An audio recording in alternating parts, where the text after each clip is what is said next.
Hello chers élèves, nous poursuivons notre chapitre sur la proportionnalité et nous allons voir comment la proportionnalité peut se représenter de façon graphique.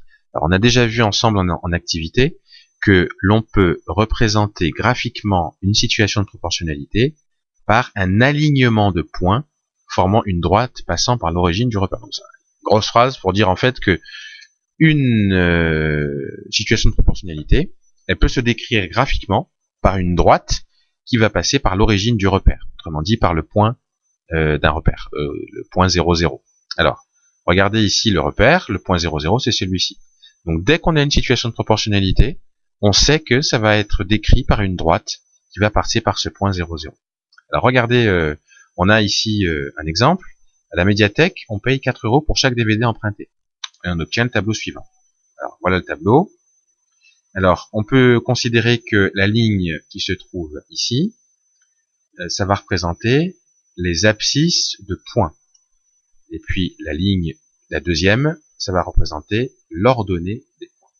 Donc comment représenter ces données dans un graphique, dans un repère? Le point 0, 0, il est là. Donc on pourrait faire une croix 0, 0. Maintenant, on a, puisque ici, on a les coordonnées d'un autre point. C'est le point 1, 4. Son abscisse, c'est 1, son ordonnée, c'est 4. Alors, comment, si vous vous rappelez, l'abscisse d'un point, c'est ici. Voilà. Et puis l'ordonnée, c'est comme ça. Donc, le point, on a dit, il est de coordonnées 1, 4. Son abscisse, c'est 1, son ordonnée, c'est 4. Donc, si c'est 1, 4, on commence toujours par l'abscisse. Donc, on cherche le nombre 1 ici, donc il est là. Et après, on monte jusqu'à 4. Et on fait une croix à 1, 4. Donc, vous voyez, là encore, ce point, il est sur la droite. Ensuite, le point de coordonnées 2, 8. Alors, 2, 8, je regarde 2 ici, et je monte jusqu'à 8. Et donc, ici. Et puis ensuite, j'ai le point 3, 12.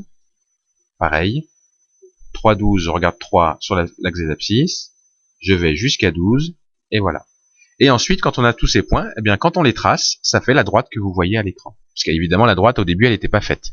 C'est une fois qu'on a mis tous les points, qu'on a pu mettre la droite. Donc, rappelez-vous qu'une situation de proportionnalité, ça se décrit par des points alignés sur une droite qui passe par l'origine du repère.